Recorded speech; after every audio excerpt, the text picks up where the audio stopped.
let me just go big picture for a second. Spinal Tap as a cultural reference within my band, and probably, I think, within most bands, especially of the old 97's vintage. It's not just one of the references, it is the reference, to the point where I think it was like 96, we had to make a band rule barring Spinal Tap references because every moment of every day was a Spinal Tap reference. It's more surprising when it isn't a Spinal Tap moment.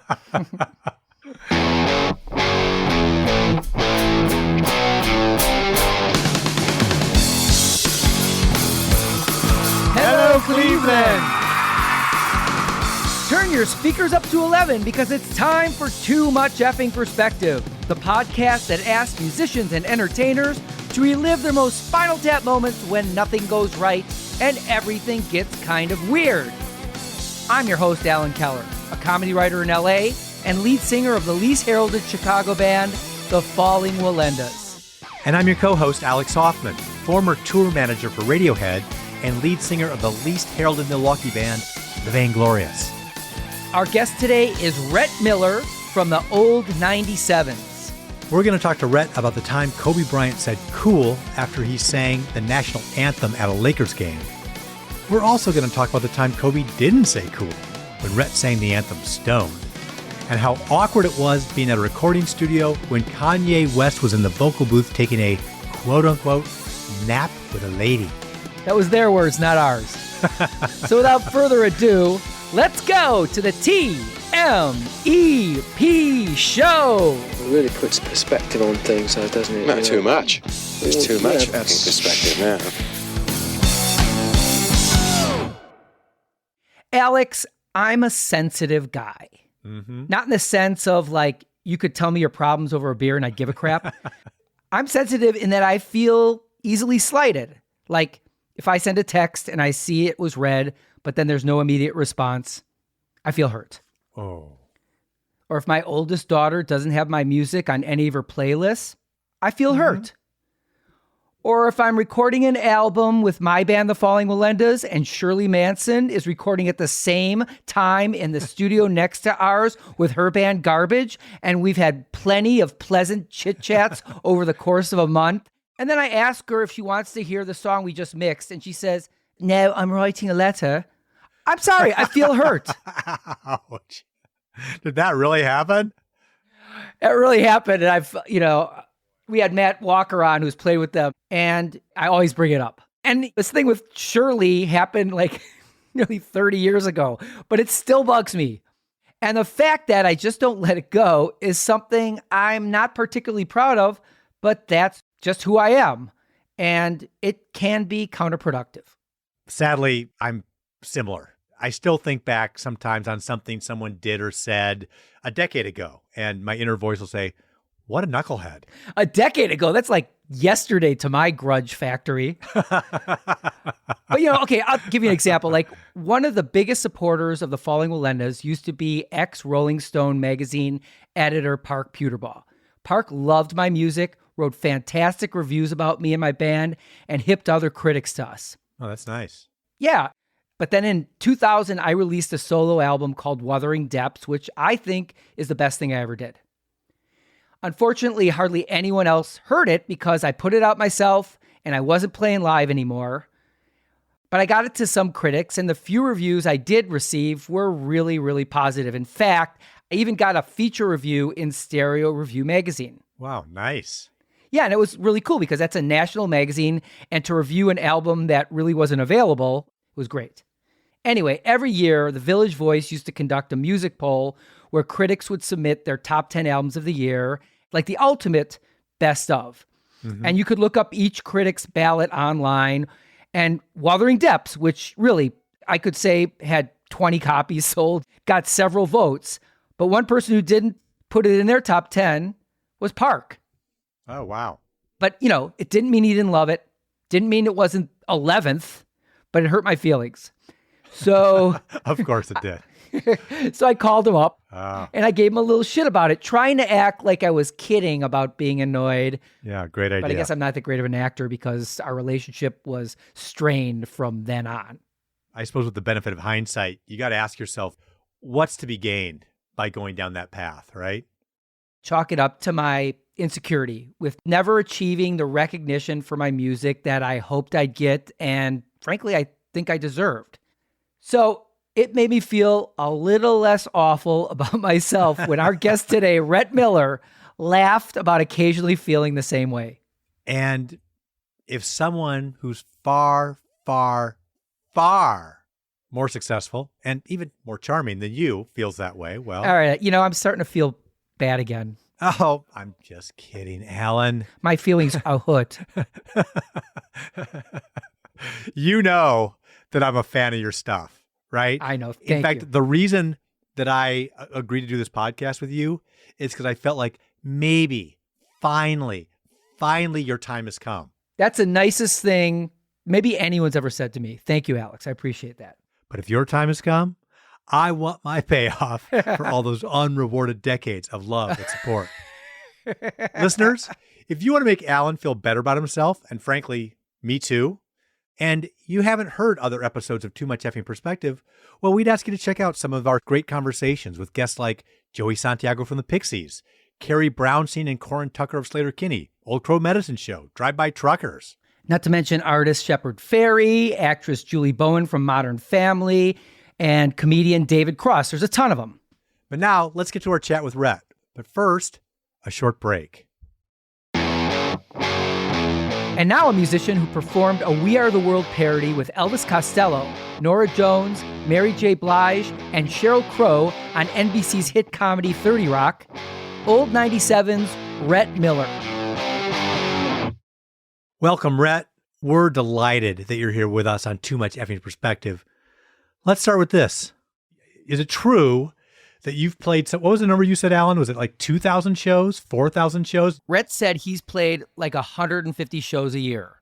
So 30 years at 150 gigs, because there were definitely years where we were at like 250, but then there were probably lean years. So a conservative estimate would be 150 gigs a year for 30 years. So 4,500 gigs. Yeah, probably closer to 5,000 gigs as the old 97's. And then I do a lot of solo gigs.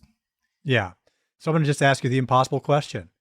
Is there a single Spinal Tap moment gig that stands out in your mind? There was a television appearance that we did recently. Like you would think that the most Spinal Tap moments would have happened in our wilder, younger years. Right. But there was one, it was a Conan O'Brien appearance that we did for Graveyard Whistling. It's a song called Good With God. And Caitlin Rose flew in from Nashville to sing the Brandi Carlile part. I was staying at my friend Tom's house, our old A&R guy from Elektra, and the band was all staying at that hotel on Ventura Boulevard that everybody stays at. Sportsman's Lodge. Sportsman's Lodge. All right. And so the band was staying there, and 8 a.m. I get a phone call. God, not even 8 a.m. Like 6:30 a.m. I get a phone call from our guitar player Ken, and I guess during the night, our drummer Philip went out to the van to catch a little pre-bedtime buzz, and like, I guess it's still in our minds being these Texan kids from the 90s that, like, we will go to jail. And he's just, like, smoking a weed out in the van when you could just fucking go to the police station and do it. And so he gets out of the van. God, I don't know if this is public consumption. Whatever. It's fine. His kids are in college now. And he goes out to the van and he blacks out like a low blood sugar thing. Oh, no. And, yeah, he falls forward and he hits his face on an embankment and passes out, bleeding in the parking lot for like a half an hour, gets up covered in blood, goes into the Sportsman's Lodge lobby where the front desk attendant is like, "You are going to the hospital, sir." Oh, no. So they call our tour manager and our guitar player and they all go down to the emergency room. Our drummer is in ICU. It's bad. He cracked his skull. He's fine now, so we can all laugh about it. But at the time it was Wait a minute. I'm sorry. horrifying. Skull fracture, literally? Yeah. You're saying? Wow. Yeah. Okay. But so that morning, I called Mark Stepro, this friend of mine who's a great drummer in LA. Stepro's like, I'm on my way to the studios right now.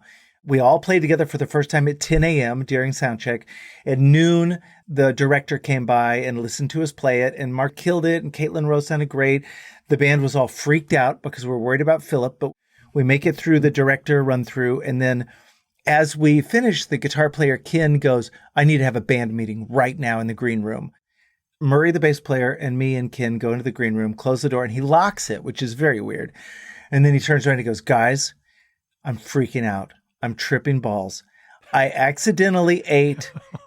He goes, I was really tired and I was packing up Philip's stuff to get out of the hotel room, and he had these espresso beans. And I was like, well, I'm hungry. They're chocolate. They're espresso. They'll wake me up. It'll be great. He's like, I ate 3 or 4 of them. And Ken, our guitar player, is not a big stoner. And he's like, I don't know if I can do this, guys. I am starting to see colors and hear shapes. And we still had like 3 hours before the taping. So I sent him to our friend's house and I said, you're going to take a nap, then you're going to take a shower, and you're going to come back here with a full reset, and you're going to do great. Everything's going to be fine. So Ken went back. He took a nap, took a shower, came back right before we went on. He walked in, just eyes like saucers. We did the song for the taping. It was great. And you can see it now, although I think the Conan people have taken down all the old archives. But you could see it on the tape. When Conan walks over, like he always does, he walks straight to the guitar player, always, because he's a guitar player. And he walks straight to Ken with his arm outstretched to say, great job, I love your guitar. And Ken turns away from Conan right as he gets to Ken, and he sticks his arms up in the air like Rocky at the end of the movie, and he's like, yes, because he didn't screw it up. He made it through the whole song, even though he was still tripping balls. But yeah, and we're old. I mean, this is a man who at that point was in his 50s. So yeah, it's a little That's sad. embarrassing. It's a Thank you for telling that story. That is one of the best.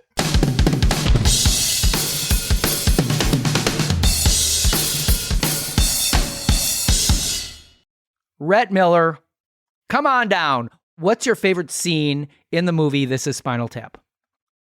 So I married a woman from Cleveland named Erica, who's so great and funny and nice, but also has really strong opinions and has opinions about like what the band should do and how the band should dress.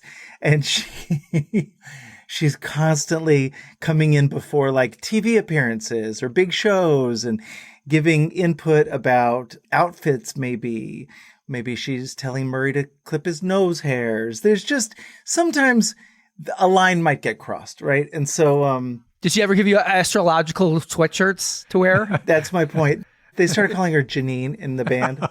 And so I had to explain to her that that's not a negative thing. That's just a reference. But so my favorite scene in Spinal Tap is in the lobby of the hotel, and they run into the much more successful band that's playing the Enormo Dome. Duke Fame. And they got to go sit over here and wait for the limousine. It's just, there's something about being in a band that is built on envy and that feeling of competition. And sometimes it's really healthy and loving, and sometimes it's just poisonous. And so when you can turn that into comedy like they do in that scene, then I think that's sweet and good. But God, I've felt that way so many times. Like, why do these no talent assholes get to go play the Enormo Dome?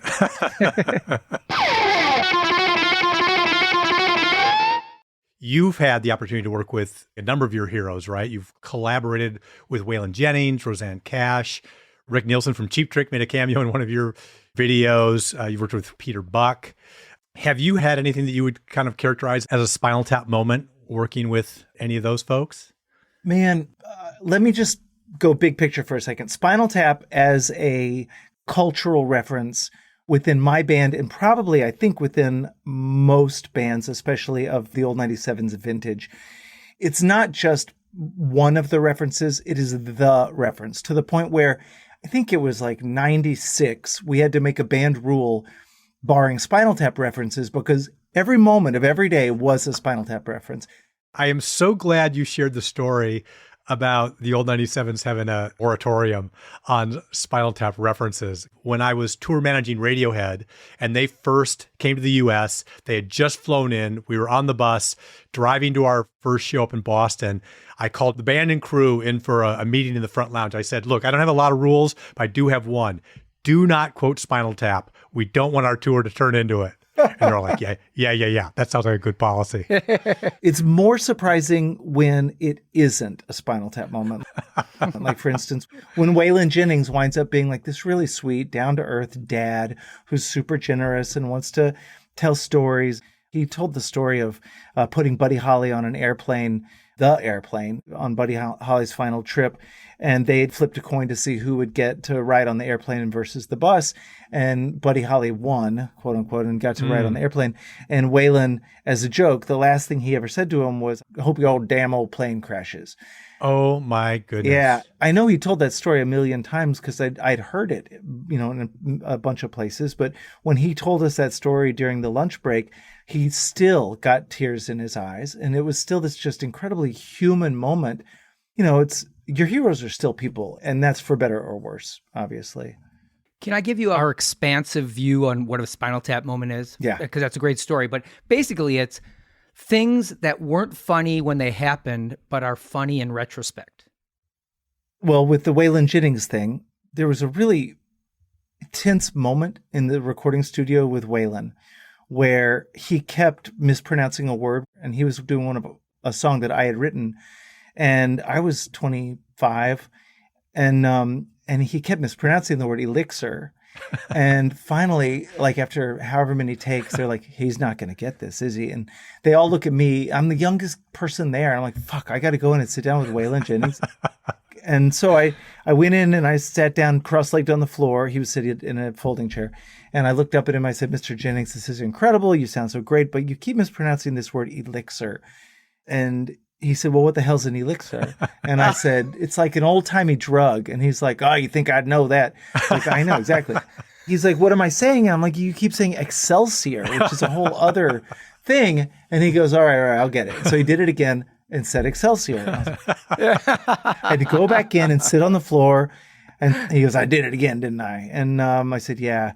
I said, "You know what? What if we just forget about the word elixir? What if you just imagine that there's two women who love each other very much, and one of them is named Annie, and you just say Annie licks her."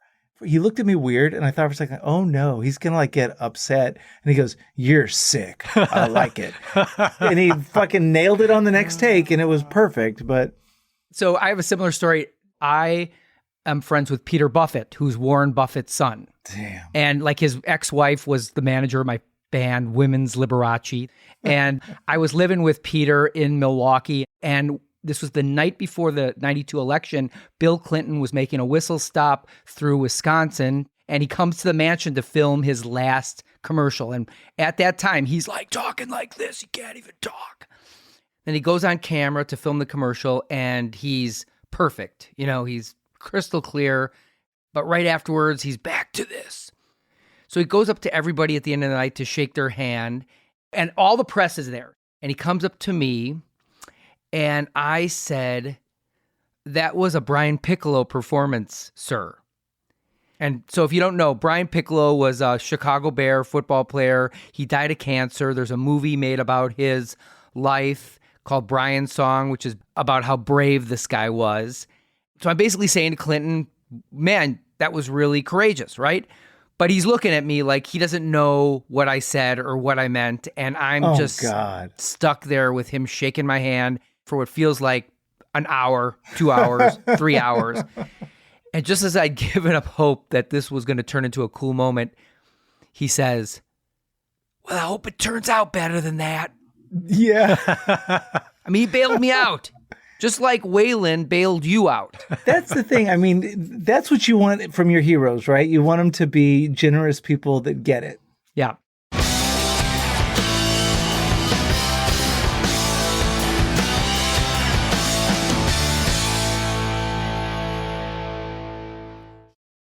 Rhett, I know Dave Foley from Kids in the Hall and his wife, Chrissy Guerrero.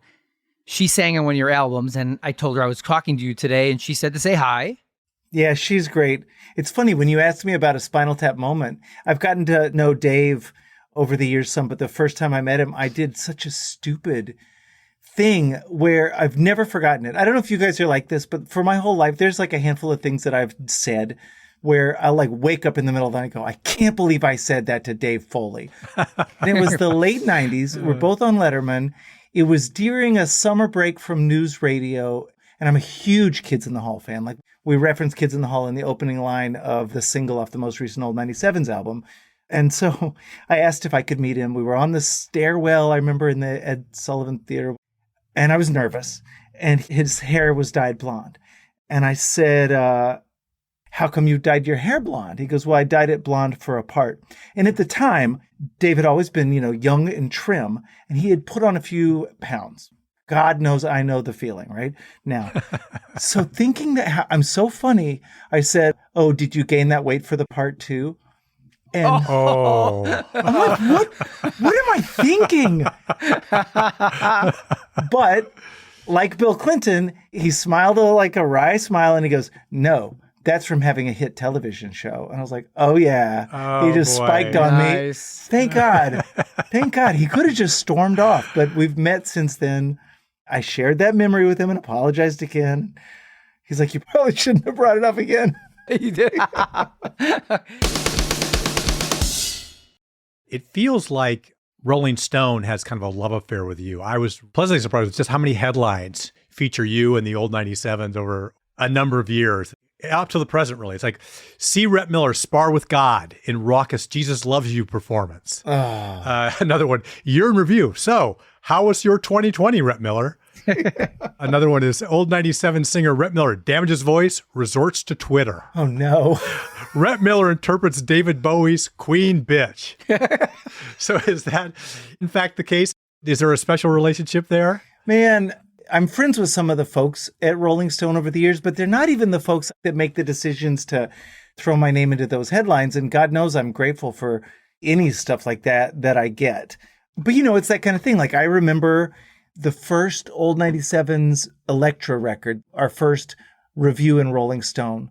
And that is such a watermark moment for a band when you finally can open, because back then, of course, it was very physical copy oriented. You open up Rolling Stone and there it is on page like 72. It's your tiny little album cover square and then the number of stars. And I think we got 3.5 stars, because it's always 3.5 stars. They could say it's the greatest album of all time and it's 3.5 stars. Like, well, then what's 5? But the review itself was so tepid. This is me never giving up a grudge. This is like 25 years later. I totally understand. Grant was one of the early editors of No Depression, and he basically said, it's too loud to be country and it's too country to be punk, and what are we supposed to make of this? Basically saying, I wish they had done it differently. And I'm like, I don't know, man. Why don't you go make a freaking record then, Grant? It was so disappointing. So right. It is one of those, like, what have you ever done? All the love they've given me, and all I can think about is 25-year-old album review. It was lukewarm. Yeah. My first music business gig out of college was working for Cheap Trick's manager. Nice. In Madison, Wisconsin. And he was a old school 70s manager, right? He drove a Ferrari. The office had gold records on all the walls. But I remember I was in the office the day that the Rolling Stone review for their album Busted came out. And that was the first record after they'd had the big hit with The Flame and all that stuff. And he might have even sent me out to the university bookstore to buy it and bring it in and page through it, open it up, 1.5 stars. And I just remember kind of the air going out of the room. And he kind of looks at it and shrugs. It's like, well, what are you going to do? And then he walked in the office, closed the door, and about a half hour later, I heard him yelling at the publicist from the record company, how can this happen? Ah! That's a killer. I did a podcast recently called Cheap Tracks, where you talk about a Cheap Trick song for an hour and a half. And they brought up that, because of course that's kind of a low moment in one of the greatest all-time rock and roll bands. But yeah, he was talking about Rick Nielsen. It might have been the guy that wrote that review for Rolling Stone, somebody that had poorly reviewed that album in a major publication. And Rick, called him up and said, you're taking food out of my kid's mouth, you son of a bitch. Cheap Trick is such a cautionary tale, though, aren't they? Yeah. I mean, in the 80s, Epic forced them to use outside songwriters. I mean, can you imagine? Rick Nielsen is one of the greatest of all time, and he and the band have to record The Flame, which becomes a huge hit, but it sucks. And it's so un-Cheap Trick. And I know that in the 90s, he was working with our old engineer, Doug McBride at Gravity Studios on putting out Live at Budokan 2. Which is great. Yeah, it's great. But he was telling us that Rick seemed to have lost a lot of his confidence. I mean, he was asking Doug, why aren't we bigger than we are? And I don't think he probably feels that way anymore, because I think in the interim 3 decades, so many bands have come out to name them as one of their influences and one of their favorites, big bands too. But, it really goes to show you, if Rick Nielsen can lose confidence, what does that mean for the rest of us, right? I know. And he's so good. He's so good. They never got to get rich, right? Like they were coming up with Kiss and playing shows with Kiss. Everybody that was obsessed with them went and started a band. But it was one of those things where, Rick's son, Miles, I don't think this is anything he hasn't said publicly. He grew up and they had old cars. They didn't live in a mansion. Like it was, people thought because his dad was Rick Nielsen that they were huge billionaire rock stars. But it's probably like it is with my kids. We just live in a house and make car payments and hope to keep being able to pay the mortgage, and the kids go to public school. And I don't know, it's middle class rock and roll. It doesn't happen as much, but I feel pretty grateful. People think fame and fortune. No, it's fame and maybe fortune, right? Yeah.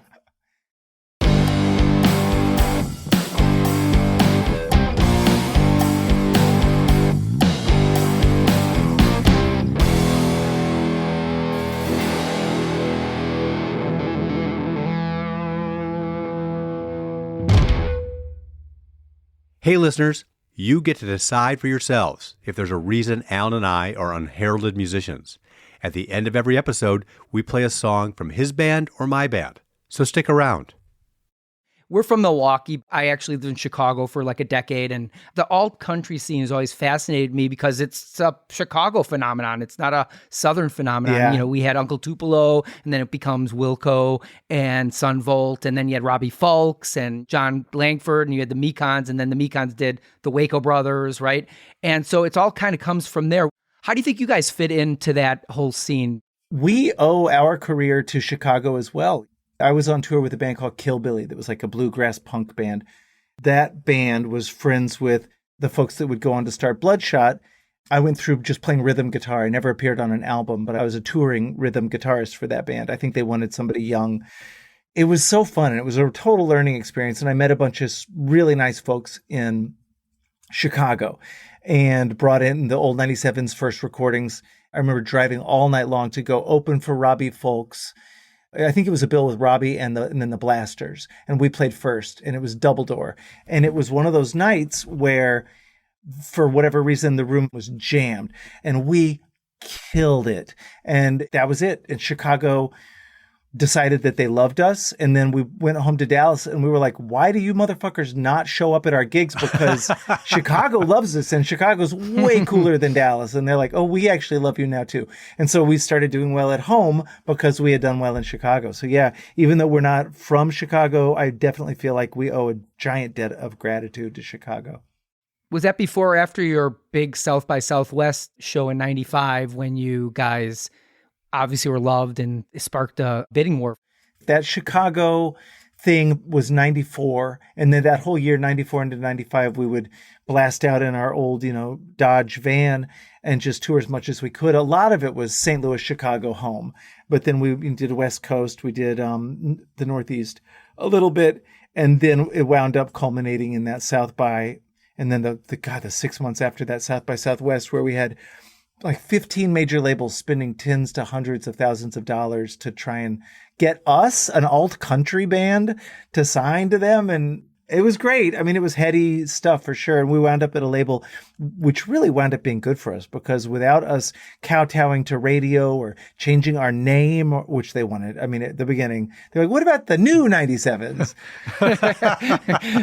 The originals. No, the new original originals. 97's. Yeah. But they kept us on for 3 records and then a solo record for me. And say what you will about the major label system, we did milk it for a long time. We got pretty lucky, and I think we made some good choices about who we worked with, and we chose our fights. And a lot of times we would just go with the flow. They promised 3 videos an album. We didn't get any videos, but we didn't make too big of a stink about it. We got to keep making albums, that kind of stuff. Yeah. Okay, now let's talk about the Bizarro World example of that. My band, the Falling Walendas, were signed to a 3-record deal with an indie. And in the middle of recording our second record at Smart Studios, Butch Vig's place, our label was having financial problems. And when we finished the record, they ended up only pressing 1,000 copies. So I just said, you guys can't afford to put out a third album, so let's just part ways. So we verbally agreed to that. And I proceeded to put money into producing our third record, which was called Patty Cake. And we immediately got major label interest, which was going to culminate in a showcase show at South by Southwest. So we're really excited. Yeah. We're driving down to Austin, but on the way, we find out that our label got wind of it and that we might get signed. And they decided to say, hey, that third record is part of our deal, even though they agreed to let us go. So we got lawyers involved and it turned into a shit show. And the majors found out about this before we played and nobody showed up to see us. Got back in our cars, drove back to Illinois, depressed, and we broke up within months. Sorry about that. Thank you. Wah, wah. We've heard some funny stories about the bidding war situation. And Nicole Atkins, who you also know, she was telling us that she was actually getting the first good meals she'd had in a long time because of the record company taking her out to dinner and stuff like that. Was there one crazy experience that sticks out in your mind? God, there was this one trip where Capitol Records had flown us out, and the first guy we met with was the head of radio at the time. It was a really famous radio guy. And they had paid a lot of money to have us there and put us up in the Roosevelt, which was the rock and roll hotel. Sure. And we went in for the meeting, and the guy, he wouldn't look at us. He kept looking over our shoulder at Sports Center on the TV. And he goes, listen, I could sit here and blow you and tell you that I like your music, but, they wanted me to take this meeting and whatever. I think it's fine. If anything, you guys are probably going to be like a AAA kind of band, if anything, but I don't really see there being a lot of legs in this, So whatever. And I was like, whoa, you guys brought it. This is a dog and pony show where you're trying to like woo us. And he's like, yeah, that's just not really who I am. And I said, well, what about college radio as an avenue to break our band? Because at the time that was very much a thing. I said, what about like the REM model? And he goes, you think you know REM? I worked REM. You don't know anything about REM. You are not REM. And I was like, well, I agree with you on that, but still, come on. Can't you at least kiss our ass a little bit? And then they took us up to the top floor to Gary Gersh's office. And I don't think I'm burning any bridges here because I don't think Gersh is like banging down my door. And his assistant brought us into his office and there was a little circle of chairs. But Gary was at his desk with his back to us on the phone. And he didn't turn around or wave or like, give me 1 minute, none of that. He just kept his back to us and the assistant gestures at the chairs. And Murray goes to sit down at one of the chairs and the assistant goes, that's Mr. Gersh's chair. And I'm like, oh God, okay. The whole meeting was like, he never once, whatever. This is just also nitpicky. He just kept showing us music videos. Like, you see that? This is the new Mazzy Star video. I told him that's the single. That's going to be a hit. To his credit, it was a hit. See, that's the new Radiohead single. You know what? I told them that's going to be a hit. It was so weird because it was almost as if he was trying to convince us not to sign to his record label. Whereas in the meantime, Elektra Records, who we wound up signing with, snuck in and hired a bunch of limousines to come to the hotel that Capitol had put us up at. And then they were like, hey, guys, come down to the front. And they drove us to Dodger Stadium and they took us down onto the field for batting practice. And then the head of West Coast Elektra looked at me and he goes, you're off book on the National Anthem, right? And I'm like, whoa, that's a hard song. That's a hard song. He's like, I know. He's like, just kidding. And then they did the crazy like level of opulence of the night they showed us in secret while we were there on Capitol's dime. Yeah, we went with Elektra.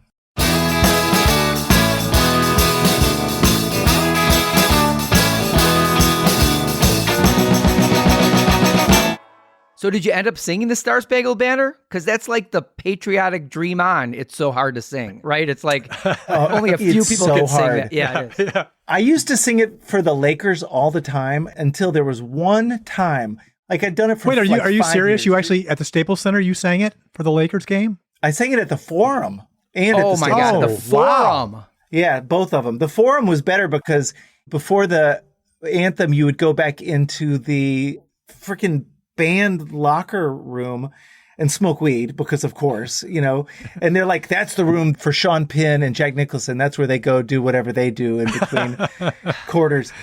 But yeah, I used to sing it for them a lot. And every time I would finish, because you're right next to the team, Kobe would look over at me and go, cool. And I'm like, oh, Kobe just called me cool. That's really neat. But there was one time in like, 2005. This is back, I used to smoke a lot of weed, and I had a 2-hour rule. Like, I'm not going to smoke weed 2 hours before a gig, which is fine for a gig, but for the anthem, I cut it a little close on the 2-hour rule, went to the thing, and I'm standing in front of 17,000 people at the Staples Center. It was a Thursday night game, I think, and it was just like one of those intense moments.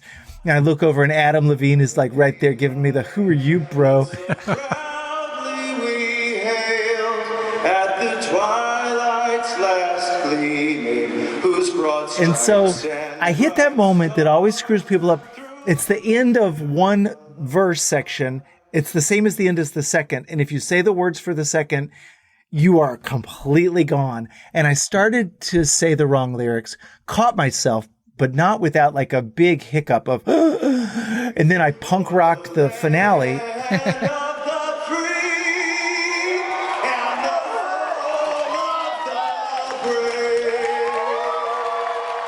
And I didn't completely melt down. Like, I didn't make SportsCenter, for instance.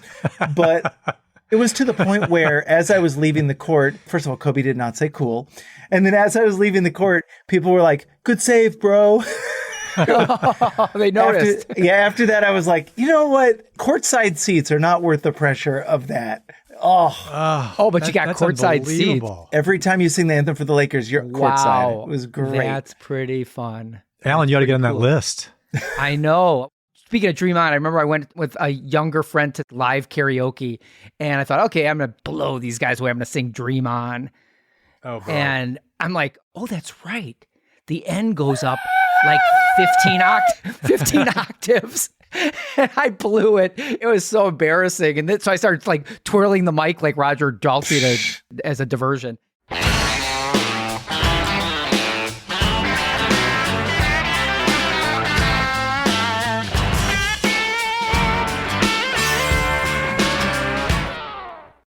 Rhett, a lot of your songs are about failed relationships, and it got me to thinking about albums that I love that cover the same terrain. I think the quintessential example is Fleetwood Mac Rumors, because there were two relationships ending in the band while they're in the studio, and they're writing about them in real time, right? But I also think of the great Paul Simon album, Hearts and Bones, from like 1986, which is all about him and Carrie Fisher's failed marriage. And I was wondering if you have any albums that you love that are about breakups. God, I remember this as a trope in music from really early on, being aware of Blood on the Tracks, Bob Dylan, or Shoot Out the Lights, Richard and Linda Thompson. And that's a great album. Yeah, these records where you're working through something in public. I think for us, that record is probably Fight Songs. But, you know, for me, it tends to be a little more sloppy. Sad songs are more fun when they sound happy. The song that I keep coming back to is that Dylan song, You're Gonna Make Me Lonesome When You Go. That whole album is so perfect, but that song, when he gets to the final verse and he says, "I look for you in old Honolulu, San Francisco, Ashtabula. You're gonna have to leave me now, I know, but I'll see you in the sky above, in the tall grass, in the ones I love. You're going to make me lonesome when you go." I'm like, oh, God. Breakups are so hard. And the idea that you have to have them to make great art or whatever is one that's problematic, because then artists are either happy and making crummy art, or they're miserable and finally doing something worthwhile. Like, that's no way to live. But there is some truth to it, right? When you're stretched so thin that you can't help but be honest, that's when a lot of great art comes out, but it's not sustainable. Maybe artists are like oysters. To make a pearl, something's got to irritate them. Yeah.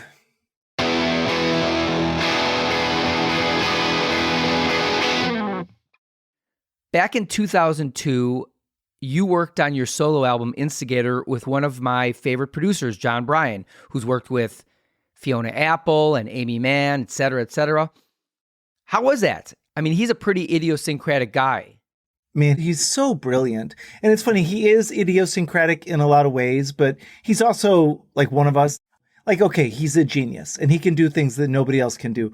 John will like go and buy pianos, and then he'll like have to rent these warehouse spaces to store all the pianos he's bought. And he's got like 100 pianos. What are you going to do with them? When we made The Instigator, he gave me a piano that I've still got in my house. And I'm like, okay, thank you.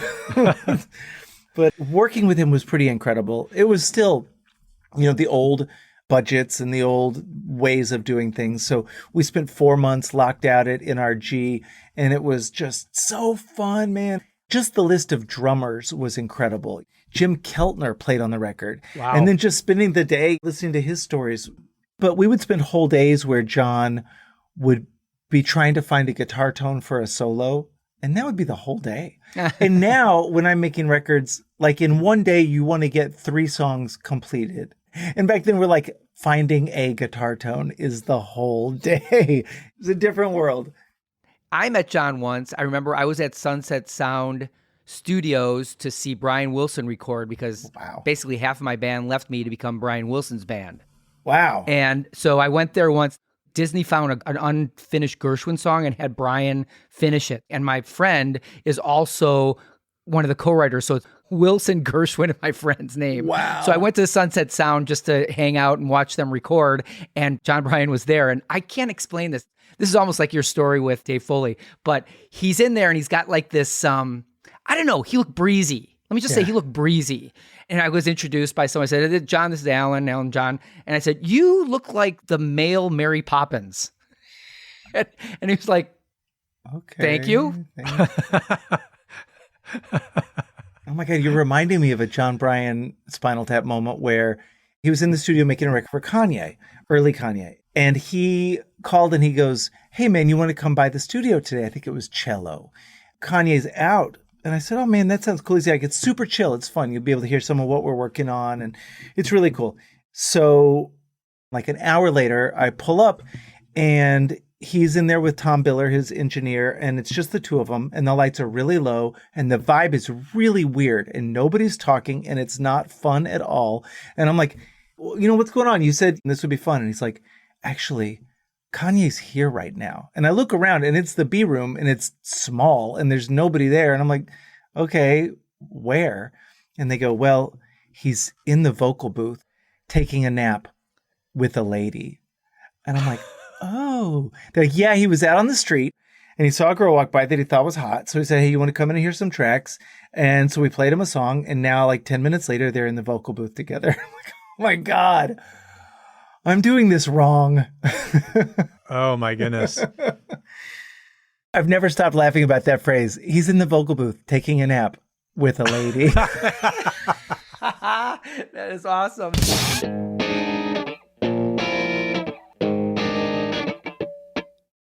Rhett, thanks so much for being here with us. We have just loved these stories. Yeah, so much fun. Where can our listeners find out more about you, find out more about the old 97's, your podcast, Wheels Off, all that stuff? So ATO Records is releasing my album, The Misfit, in September, and that's, Googleable, and they're really hoping people buy the record. That's a thing still, especially on vinyl. Boy, I had this artist, Ashley Longshore, create the painting for the cover of the album, and her stuff sells for like 40 to 400,000 a painting.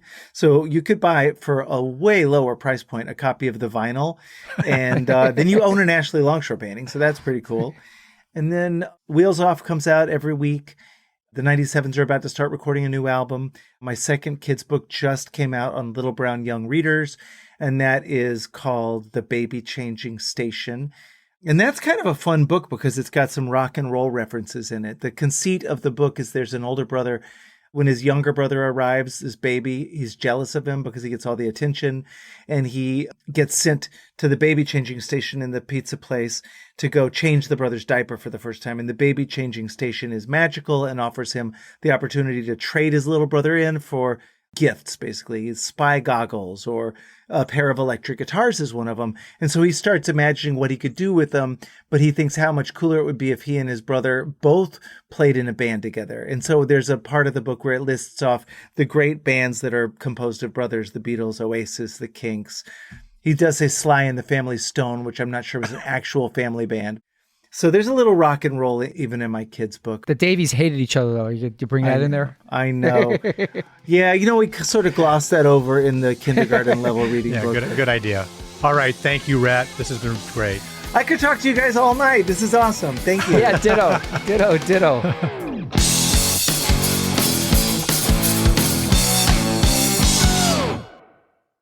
Alex, we were talking about how the music business is not for the thin-skinned. Yep. I mean, if a guy like Rhett with all his success can still smart over a review from a quarter century ago, that just shows you how tough it can be.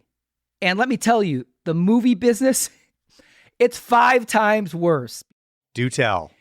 Okay, just picture this. It may take me a solid year to write a script. And then when I'm done, if I'm lucky, I'll find a few people who will read it. If I get around a bad feedback, it's over. It goes to the bottom of my drawer, and I have to start on a new script. That's it. I mean, I have screenplays that maybe 2 people have read, and then when they read it, they can be harsh, like shit sandwich harsh.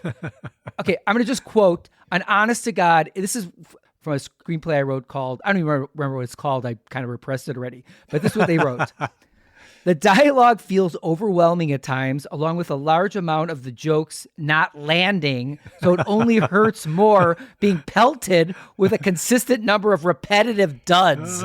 Oh, my goodness. Yes. That's brutal. But it makes me feel a little less bad about the feedback I give you on the scripts you write for this show. So I'm used to it. So you have to be tough, and you have to have faith in your abilities, because one success can be like a neosporin to all the bad ones.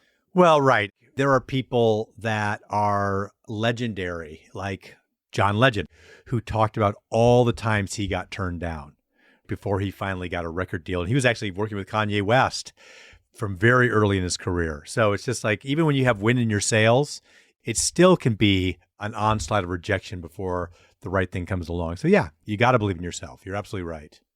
There's an entire exhibit in the Rock and Roll Hall of Fame of U2's rejections. Is that right? Yeah, it's really cool. But to be honest, I've had a really tough, I would say 3-4 years of getting my stuff through. But last week, I finally had a win. I just found out one of my scripts was selected by the Midnight Oil Collective out of Yale to be developed and funded. So you know what? After all this crap I've gone through, I think I might be shooting a movie next year. That is very cool. Are you sure you actually want to jinx it by mentioning it right now on the show? Too late. I have a theory on that. I believe in taking advantage of it. Good news when you got it. And since most things fall apart, if I get good news, I'm spitting it out within seconds. I assume you'll be keeping us, our listeners, and everyone else posted on how this goes. Trust me, you won't get me to shut up about it. Oh, great.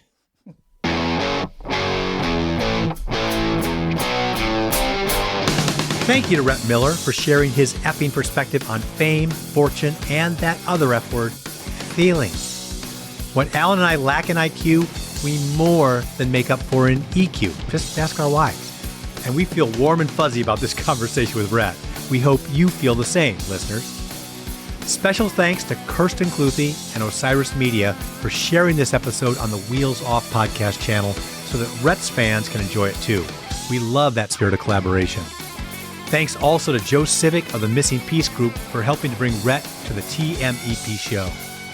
Too Much Effing Perspective is a Milwaukee Talkies original. This episode was edited by Gretchen Kilby, music by J.K. Harrison. Please follow us on Podcast Addict, Pocket Cast, CastBox, Overcast, Stitcher, or wherever you listen. Follow us on Instagram, Facebook, and Twitter at TMEP Show, and join our mailing list on our website. That's tmepshow.com. Although it would be as great as having armadillos in our trousers, this podcast is not affiliated with This Is Spinal Tap, and no person or entity connected with the film has sponsored or endorsed its content. This podcast is not affiliated, sponsored, or licensed by Authorized Spinal Tap LLC or Century of Progress Productions. This is Alex Hoffman. We talked about how you got to believe in yourself and your creative powers. And even when the naysayers are telling you no, you say yes. It reminded me of this song called The Shark and the Goldfish from my band, The Vainglorious. On behalf of Alan Keller and me, thanks for listening. See you next time on Too Much Effing Perspective. Out here, everybody is the competition. Out here, everybody's going for a bigger piece of the pie. Out here, everybody's doing big wishing. And if I fail to succeed, well, at least I'll have tried. Odie, odie, odie, odie, odie, odie, odie, odie, odie. Odie, odie, odie, odie, odie, odie, odie, odie, odie. Sometimes the air is so tight you hear it crackle. Sometimes there's no air to be had at all. Sometimes there's no folks, only goblins and jackals. The folks are on the road, they're heading out before the evening falls. Odie, odie, odie, odie, odie, odie, odie, odie, ho. Odie, odie, odie, odie, odie, odie, odie, odie, oh. The shark and the goldfish swimming in the same hole.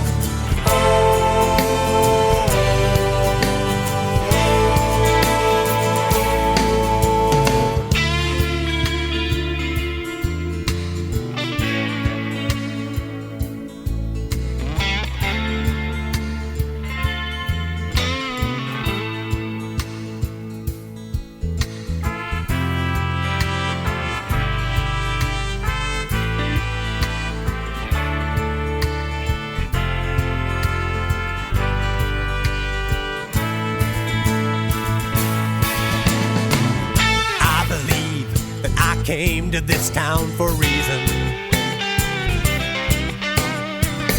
I believe I'll find out if this is my time. I believe I better keep on believing, 'cause if I don't, I might succeed at failing for the rest of my life.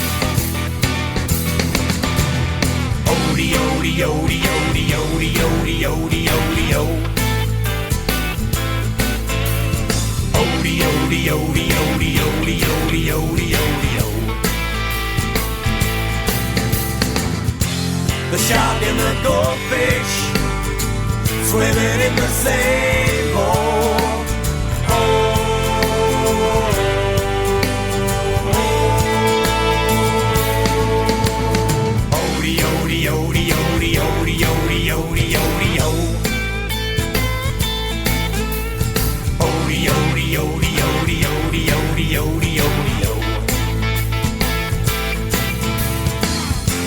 The shark and the goldfish swimming in the same bowl.